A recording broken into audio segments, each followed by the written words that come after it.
Break کے بعد پھر آپ کی خدمت میں حاضر ہیں. واٹس ایپ ٹیکسٹ میسیجز کے ذریعے جو سوالات ہیں آگاہ خدمت میں پیش کرتے ہیں. السلام علیکم. السلام. مجھے یہ پوچھنا تھا کہ میری امی کی نماز کیسے پڑھوں, ان کی نیت کیسے مانوں؟ ہو سکتا ہے یہ جی شاید مرحومہ ہو, مرحومہ ہے. جی ہاں. نماز کسی کی بھی نیابت میں اگر کوئی انسان نماز پڑھ رہا ہے تو اس کے لیے کرے, مثلا مغرب کی 3 رکعت نماز پڑھتا ہوں یا پڑھتی ہوں, نیابت میں فلاں مرحوم کے قربت اللہ, بس کافی شکریہ. السلام علیکم. وعلیکم السلام. I'm Hassan Haider, son of Ghulam Haider from Aligarh, UP. جی I have one question. Okay. If I don't remember to do masa and I prayed namaz and after namaz I think I do masa or not, so in that case, what can I do? اگر نماز کے بعد آپ کو یہ شک پیدا ہو رہا ہے کہ آپ نے مسا کیا ہے کہ نہیں کیا ہے, جی شک کہ if you are not sure کہ کیا تھا کہ نہیں کیا تھا, تو آپ کی نماز صحیح ہے. اگلی نماز کے لیے آپ کو وضو کرنا پڑے گا. جی.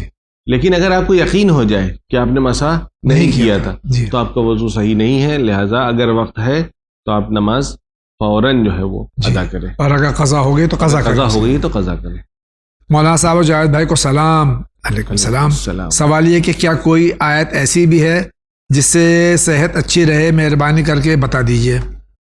صحت اچھی رہنے کے لیے آیت سے زیادہ جو ہے وہ خود آپ کی ڈائٹ کی ضرورت ہے. جی. کہ اگر ڈائٹ اچھی رہے گی تو انشاءاللہ صحت بھی اچھی رہے گی. جی. حالانکہ انسان کو چاہیے کہ اپنی صحت کے سلسلے میں مستقل اللہ سے دعا کرے, لیکن ایسی کوئی مخصوص آیت جہاں پر اس کی طرف اشارہ ہو, ایسا میری نگاہ میں نہیں ممکن ہے کہ ہو. السلام علیکم. علیکم السلام. آپ لوگ کسی مولانا صاحب کا نمبر دے سکتے ہیں جن سے ہم اپنی والدہ کے بارے میں معلوم کر سکیں؟ میری والدہ کو ڈاکٹر نے پارکنسن اور ارتھرائٹس بتایا تھا. 5 سال سے پارکنسن کی میڈیسن لے رہی تھی. اب ڈاکٹرز کہتے ہیں کہ پارکنسنز نہ ارتھرائٹس. امی کا کہنا کھانا پینا چلنا پھرنا سب ختم, پانی بھی 1 گھونٹ پیتی ہیں. اسٹمک میں ٹیوب لگا ہے جس سے پانی اور پھوٹ جاتا ہے. اب گال بلیڈر میں انفیکشن ہو گیا, سرجری کے قابل بھی نہیں ہے, اب اس میں ٹیوب لگ رہا ہے. تمام ٹیسٹ بھی کلیئر ہیں, کوئی بیماری نہیں. گال بلیڈر میں سٹون تھا. استخارہ سے پتہ چل سکتا ہے کیا؟ امی کی بیماری کی کوئی دعا بتا دیجئے, ساتھ ذہنی اذیت تاکہ ہم کو نہ ہو. دیکھیں, پہلی چیز یہ ہے کہ کافی سارے لوگ یہ سمجھتے ہیں کہ استخارہ جو ہے وہ کچھ سیکرٹ چیزوں کو بیان کرنے کے لیے ہوتا ہے. جی. در واقع استخارہ جو ہوتا ہے کہ اگر انسان کوئی کام کرنا چاہ رہا ہے اور اس میں کنفیوز ہے جی کہ whether he should do this or not, جی, اس سچویشن میں استخارہ کیا جاتا ہے کہ کیا میں اس کام کو کروں, اس میں میرے لیے خیر ہے جی کہ نہیں ہے. جی. تو اس کام کے لیے استخارہ ہوتا ہے. وَإِلَّا کسی غیبی چیز کو بیان کرنے کے لیے استخارہ نہیں ہوتا ہے. میں بہرحال ان کی والدہ کے لیے دعا کروں گا کہ پروردگار ان کو جو ہے شفائے کامل و عاجل عطا فرمائے. بالخصوص اگر کوئی گھر میں مریض ہو جاتا ہے تو مریض جو ہے بہرحال اپنے مسائل کو جھیل رہا ہوتا ہے, لیکن اس کے ساتھ ساتھ جو اعزاء و اقربا ہوتے ہیں, گھر والے ہوتے ہیں, وہ بھی مستقل طور پر پریشان ہو رہے ہوتے ہیں اپنے عزیز کی طبیعت کو لے کر کے. پروردگار جو ہے واقعاً صبر دے ایسے گھر والوں کو اور ایسے خدمت گزار اولادوں کو کہ جو اپنے والدین کی اس طریقے سے خدمت کرتے ہیں. جی, بہت بہت شکریہ. السلام علیکم. وعلیکم السلام. میرا سوال یہ ہے کہ کیا نماز میں سلام پھیرنے کے بعد بات کر سکتے ہیں, ضرورت پیش آ جائے تو؟ سلام کے بعد نماز ختم ہو جاتی ہے. اس کے بعد اگر آپ تعقیبات نماز جیسے دعا ہے یا تسبیح ہے نہیں پڑھ رہے ہیں تو آپ بات کر سکتے, کوئی حرج نہیں ہے. نماز ختم ہو گئی ہے. السلام علیکم. علیکم السلام. میرا پہلا سوال یہ ہے کہ نہانے کے بعد جو وضو بناتے ہیں اس پر نماز پڑھی جا سکتی ہے یا نہیں, یا پھر سے وضو بنا کر نماز پڑھنی چاہیے؟ یعنی اگر وضو کر لیا ہم نے اور نہا لیا اور وضو ہمارا باقی ہے تو کیا پھر سے وضو کرنی ہے؟ دیکھیے, شروع میں بھی یہ سوال آیا تھا کہ وضو اگر وضو باطل نہیں ہوا ہے, جی, جو 6-7 طریقے وضو کے باطل ہونے کے ہیں, اگر ان میں سے کوئی چیز رونما نہیں ہوئی ہے, کوئی چیز واقع نہیں ہوئی ہے, تو آپ کو وضو صحیح ہے. چاہے آپ نہا لیجئے, چاہے آپ 4 گھنٹے باہر گھوم کے آ جائیے. اگر باطل نہ وضو نہیں ہوا ہے تو آپ نماز پڑھ سکتے ہیں. لیکن اگر احتیاطاً آپ دوبارہ سے وضو کرنا چاہتے ہیں وضو کر سکتے ہیں, کوئی حرج نہیں ہے. اور میرا دوسرا سوال یہ ہے کہ عورتوں کی میت کا غسل کس طریقے سے دینا چاہیے؟ عورتوں کی میت کا غسل کا طریقہ بھی وہی ہے جو مردوں کی طریقہ ہے. پہلے سر و گردن دھلایا جائے گا میت کا، اس کے بعد داہنا بازو، اس کے بعد بایاں سائڈ آف دا باڈی جسے کہا جائے وہ اسی طریقہ دھلایا جائے گا. اور 3 طریقے کے پانی ہوتے ہیں جو بہرحال اس کے ماہرین ہیں وہ اس کا پروسیس جانتے ہیں. یہ ہر ایک کو آغا یہ اس زمانے میں کئی بار ذاتی طور سے میں نے مشاہدہ کیا ہے کہ قبرستان میں اگر غسالہ یا غسل دینے والے کوئی افراد نہیں ہیں تو جو ان کے ورثہ ہیں وہ جانتے نہیں کہ غسل کس طرح دینا چاہیے.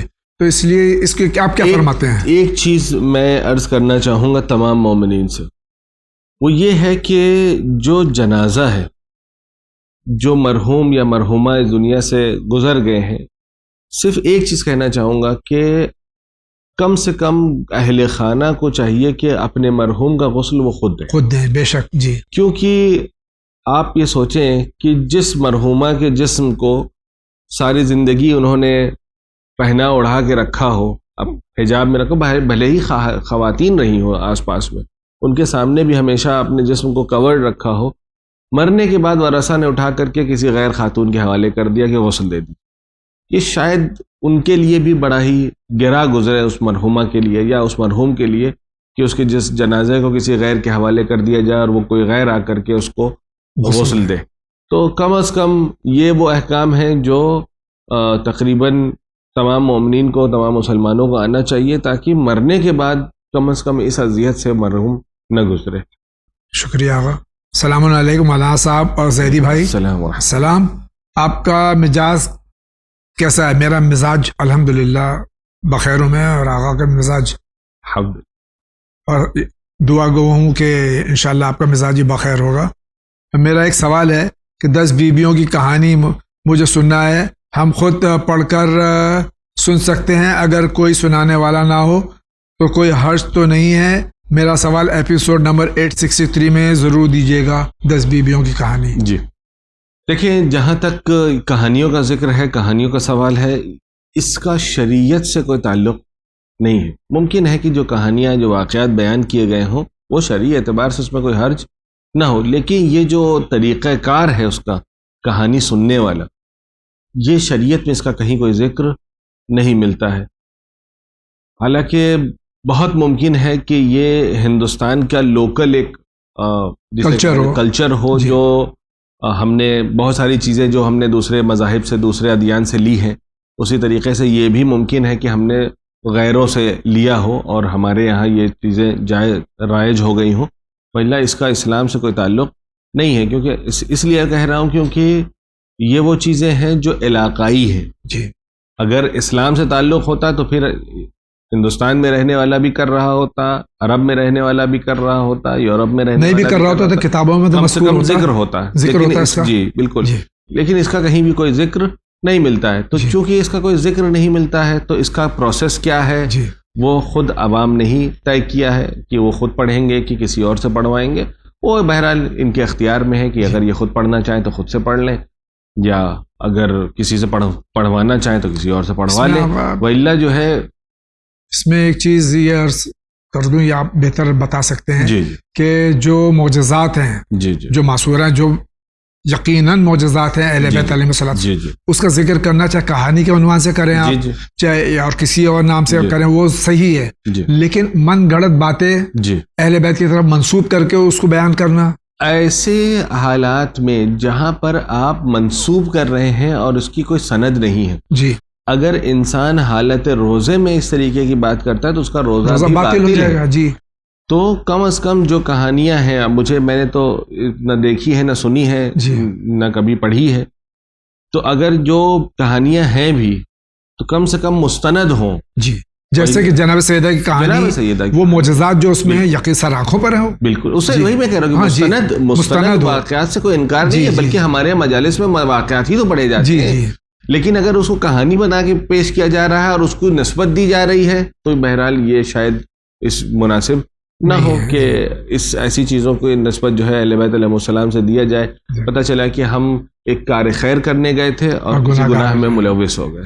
شکریہ آقا. السلام علیکم مولانا صاحب اور جاوید بھائی. علیکم السلام.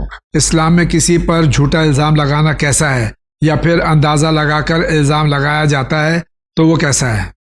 اگر خوف کرے انسان اور دعا کرے کہ ان چیزوں کا جو ہے وہ اپنی، اگر اس کسی کی عادت ہے، اکثر ہوتا ہے نا کہ کچھ بھی کہہ دیا، جی، ان لوگوں کو ڈرنا چاہیے کہ اگر وقت کا امام آئے گا تو اس طریقے کی تہمت پر کوڑے لگتے ہیں. جی، بعض الزامات پہ 80 کوڑوں کا حکم قرآن میں آیا ہے کہ اگر کسی نے کسی کے اوپر تہمت لگائی ہے جو حقیقت نہیں رکھتی ہے تو اس کے اوپر کوڑے برسائے جاتے ہیں، تاکہ وہ کسی مرد مومن کے اوپر کسی طریقے کے بہتان کو الزام نہ لگائے جو صحیح نہ ہو. جی، شکریہ. السلام علیکم آغا. علیکم السلام. میرا سوال یہ ہے کہ مسجد میں یا مسجد کے باقی فلور جو مسجد ہی کنسیڈر کیا جاتا ہے، جی، اس میں مجالس امام حسین علیہ الصلوۃ والسلام کر سکتے ہیں؟ آغا پلیز کچھ مجتہدوں کے ریفرنسز ضرور دیں. اس میں مسجد میں آپ مجالس امام حسین کر سکتے ہیں، اس میں کوئی حرج نہیں ہے. صرف ایک چیز کی طرف میں اشارہ کرنا چاہوں گا، وہ ہے کہ اگر کسی مسجد میں جہاں پر خواتین کی مسجد اگر مجلس برگزار ہو رہی ہے تو خواتین کو خاص خیال رکھنا ہے کہ فرسٹ فلور ہو چاہے وہ 100th فلور ہو، مسجد کے اوپر والا فلور بھی مسجد کا ہی حصہ ہے. جس طریقے سے مردوں کے اوپر بعض حالات میں مسجد میں جانا حرام ہے، اسی طریقے سے خواتین کا بھی بعض حالت میں مسجد میں جانا حرام ہے. لہٰذا اگر بعض خواتین اس حالت میں ہے کہ جو مسجد میں نہیں جا سکتی ہیں تو یہ نہ کہیں کہ سیکنڈ فلور پہ ہم چلے گئے تو مسجد تو نیچے نہیں. سیکنڈ فلور پہ بھی مسجد ہے، تھرڈ فلور بھی مسجد ہے، 50واں فلور بھی مسجد ہے اور 100واں فلور بھی مسجد ہے. جی، لہٰذا اس چیز کا تھوڑا سا خیال رکھیں کہ ایسی مسجد میں کہ جہاں پر ایسی خواتین کے لیے جگہ نہیں ہے وہاں پر ایسی خواتین شرکت نہ کریں. اچھا، جو انہوں نے کہا ہے کہ مساجد میں ذکر امام حسین علیہ السلام مجتہد کا حوالہ، جی، تو رسول اللہ کا حوالہ دے دیجیے آپ. بھائی پیغمبر کا حوالہ، جی، یا آپ کہیں کہ اسلام میں سوائے مسجد کے علاوہ تو یہ امام باڑے تو ہم نے بنانے شروع کیے، ورنہ ذکر جو ہے امام حسین کا اصل مسجد سے ہی شروع ہوتا ہے. بے شک. جی، بہت بہت شکریہ. مولانا صاحب اور زیدی بھائی السلام علیکم. علیکم السلام. میرا سوال یہ ہے کہ موبائل میں گیم کھیل کے پیسے کمانا یا آن لائن ورک کر کے پیسے کمانا یا اپنے یوٹیوب چینل بنا کر پیسے کمانا جائز ہے یا نہیں؟ پلیز ڈیٹیل میں بتائیے. میں آغا سیستانی حفظ اللہ کی تقریر. 3 سوال یہاں پر ہے. ایک جو ہے وہ آج کل میں نے دیکھا ہے کہ ٹی وی پر جو گیمز اور اس طریقے کے بعض اپلیکیشنز آ گئے ہیں جس پر آپ آن لائن گیمنگ کرتے ہیں، جی، جس میں آپ پیسے لگاتے ہیں اور پیسے جیتتے ہیں. یہ گیمبلنگ کی کیٹیگری میں آتا ہے جس میں سے بہت ساری کمپنیز ہیں اور نہ جانے کیا کیا جو کرکٹ کے زیادہ تر وہ آ رہے ہیں. اس کے بارے میں آپ کو میرا خیال ہے آغا سیستانی کے ویب سائٹ پر یا دیگر مراجع کی ویب سائٹ پر فتویٰ بھی مل جائے گا. لیکن یہ چونکہ اصل جو ہے وہ گیمبلنگ سے متعلق ہے، لہٰذا یہ گیمز کھیلنا حرام ہے اور اس طریقے کی اپلیکیشن کو یوز کرنا بھی جائز نہیں. دوسرا مسئلہ ہے کہ ممکن ہے کہ آپ کوئی ایسا کام کرتے ہو جو آپ کے موبائل کے تھرو آپ کر رہے ہو تو اس میں کوئی حرج نہیں ہے. یا آپ یوٹیوب پہ اگر کوئی پروگرام بنا رہے ہیں، موبائل سے ارننگ کر رہے ہیں یوٹیوب پہ، آپ کے کانٹینٹ کے اوپر ڈیپینڈ کرتا ہے کہ آپ کا کانٹینٹ کیسا ہے، جائز ہے یا ناجائز، جائز ہے یا ناجائز. اگر ناجائز کانٹینٹ ہے، اگر اس سے آپ کچھ آمدنی کر رہے ہیں تو وہ بھی جائز نہیں ہے. السلام علیکم. علیکم السلام. کہتے ہیں کہ جاب نہ کرو، کاروبار تجارت کرو، تو جو ڈگری ہولڈر ہے جیسے کسی کے انڈر جاب کرنی ہی پڑ جائے وہ کیا کرے؟ تجارت کرنے کی مالی حیثیت نہ ہو تو وہ کیا کرے؟ دیکھیے، تجارت جو ہے وہ جاب سے بہتر ضرور ہے، لیکن ظاہر سی بات ہے کہ جیسے انہوں نے بھی اشارہ کیا کہ اس کے لیے سرمایہ کی ضرورت ہے. تو بنا سرمایہ کی کوئی تجارت نہیں ہو سکتی ہے. تو جب تک آپ کے پاس امکان تجارت نہیں ہے تب تک آپ جاب کریے. جب آپ کے پاس امکانات پیدا ہو جائیں کہ اب آپ کو لگنے لگے کہ ہم اب ایک انٹرپرینور بن سکتے ہیں، ہم ایک بزنس شروع کر سکتے ہیں، اس کے بعد آپ تجارت اور آپ کو یقین ہو کہ اس میں آپ کامیاب ہو سکتے ہیں. جی. السلام علیکم. علیکم السلام. جاوید بھائی، مولانا صاحب کیا کسی مرحوم کی ویڈیو بنا سکتے ہیں دفن کرتے وقت، اور کیا اس ویڈیو کو سیو کر کے رکھ سکتے ہیں؟ بنا سکتے ہیں اور رکھ بھی سکتے ہیں.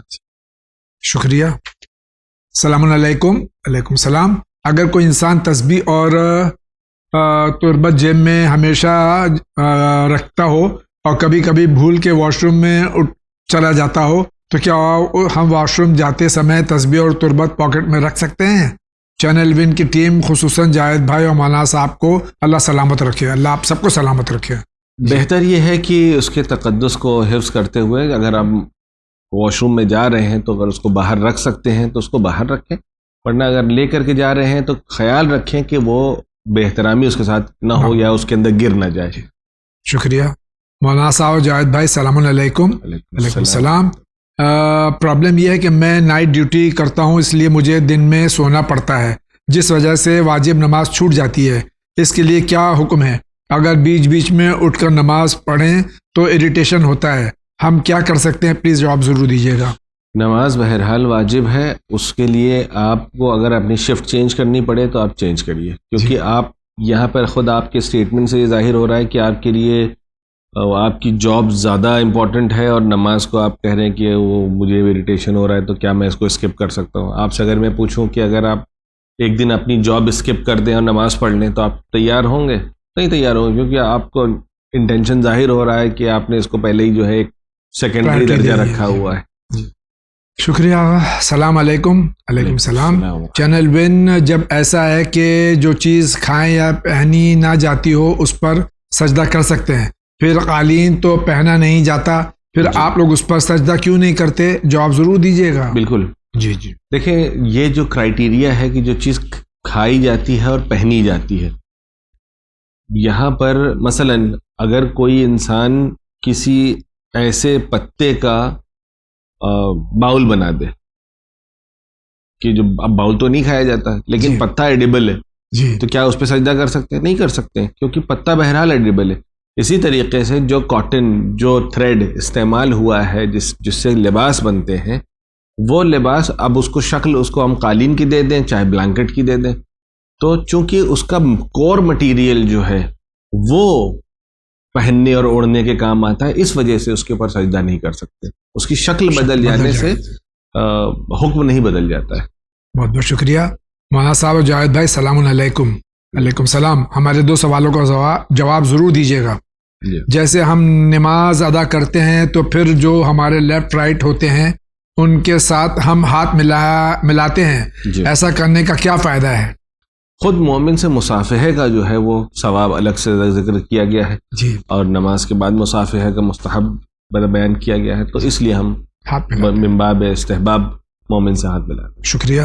ہم جب امام زمانہ اجل اللہ تعالیٰ فرجہ شریف کا نام لیتے ہیں تو ہم سر کو گردن کو نیچے کرتے ہیں، جبکہ باقی ائمہ طاہرین کا نام لیتے وقت ہم سر اور گردن کو نیچے نہیں کرتے. پلیز رہنمائی فرمائے. محمد پونا سے سوال کر رہے ہیں. ہم جو امام زمانہ کا جب نام لیتے ہیں ان کے لیے جب سر کو جھکاتے ہیں تو ہم اپنے وقت کے امام کے سامنے سر کو جھکاتے ہیں، نہ یہ کہ ہم امام کا نام لینے کی وجہ سے جھکا رہے ہیں. ہم یہ اظہار کرتے ہیں کہ ہم اپنے وقت کے امام کے لیے آمادہ ہیں. اسی طریقے سے جب ہم مثلا نماز کے بعد جو دعا پڑھی جاتی ہے الہی ادب البلا وبرہم صفا، تو اس میں جب لفظ الہی آیا ہے، جب ہم نے اللہ کا نام لیا تو ہم نے اپنی جگہ نہیں چھوڑی.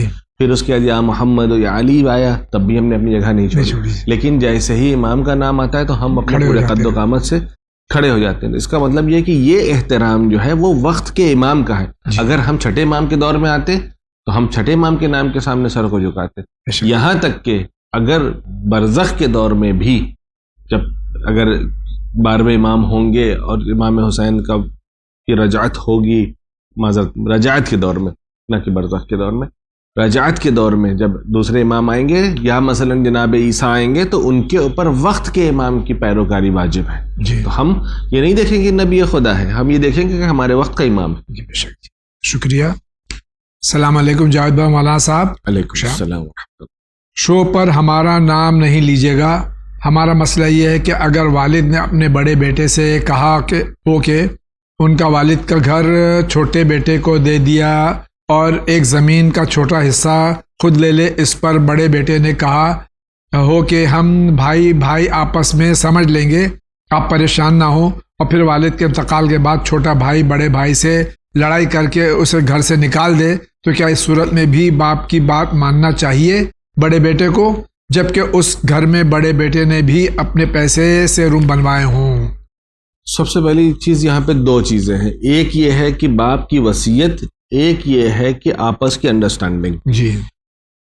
آپ نے یہ جو آپس میں یہ کہا کہ ہم آپس میں سمجھ لیں گے, تو پھر سوال یہ ہے کہ کیا ان کی وصیت کو آپ نے ایکسیپٹ کیا ہے یا ریجیکٹ کر دیا؟ جی.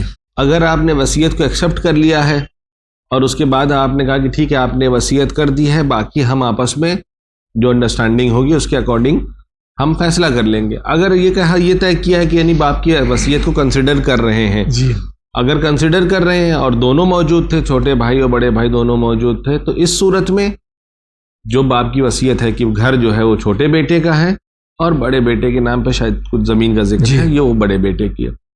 اب دوسری بات یہ ہے کہ آپ نے اس گھر میں جو کمرہ بنایا ہے, اب یہ چونکہ ملکیت جو ہے اصل وہ چھوٹے بیٹے کی ہے, اگر آپ نے اس میں اگر وہ اجازت دیتا ہے کہ آپ اس کو یوز کر سکتے ہیں یا نہیں کر سکتے, لیکن چونکہ آپ نے بنوایا ہے تو آپ اس سے قیمت مانگ سکتے ہیں. جی. کہ یہ میں نے گھر میں یہ کمرہ بنوایا تھا, اس کی قیمت وہ ادا کر دیں, کیونکہ بہرحال وہ عمارت آپ کی بنوائی ہوئی ہے, اس میں تصرف وہ آسانی سے نہیں کر سکتے, تو آپ اس کی قیمت مانگ سکتے ہیں, لیکن اس میں آپ کو جانے کے لیے بہرحال چھوٹے بھائی کی اجازت کی ضرورت پڑے گی. اگر اس میں ایک مسئلہ اور ہے کہ باپ نے یہ کہا تھا لیکن ہبہ نہیں کیا تھا جی اپنی زندگی میں, تو وصیت تو صرف 1/3 کی ہوگی. وصیت 1/3 کی اپنے لیے ہوگی. جی. یعنی اگر ہم چاہتے ہیں کہ ہم اپنی مال و دولت میں سے 1/3 پہ ہم اپنے لیے کوئی چیز خرچ کرنا چاہیں, جی. مثلا میرے لیے میں دنیا سے چلا جاؤں تو میرے لیے کسی مرد مومن کو زیارت پہ بھیج دینا, یا کسی کو حج پہ بھیج دینا, یا میری طرف سے ایصال ثواب کی زوردار مجلس ہونی چاہیے, اتنا خرچہ کر دینا, تو وہ مرحوم اپنے لیے کر سکتا ہے. پہلا بعد والے جو باقی کا مال ہے وہ ورثہ کے درمیان میں وصیت کر سکتا ہے. بہت بہت شکریہ. ناظرین کرام, اسی کے ساتھ آج کے اس ایپیسوڈ کا وقت ختم ہو چاہتا ہے. میں حجت الاسلام کا مشکور ہوں, تشریف لائے, سوالات کے جوابات دیے. ہم سب انشاءاللہ مستفیض ہونے کی پوری کوشش کریں گے. سوالات اسی طرح سے بھیجتے رہیے. چینل وین آپ کا چینل ہے, پھر ایک بار عرض کر دوں, اس کی مدد کرنا آپ کا فریضہ ہے. چینل وین کی مدد کیجیے. یہ پیغام انسانیت جو کہ پیغام محمد اور آل محمد علیہ الصلوۃ والسلام ہے, دنیا میں پہنچانے کی پوری کوشش کر رہا ہے. آغا آپ کا بہت بہت شکریہ. آپ کا بہت شکریہ. انشاءاللہ زندگی رہی تو پھر آپ سے ملاقات ہوگی. تب تک کے لیے اجازت دیجیے. وآخر دعوانا ان الحمد للہ رب العالمین.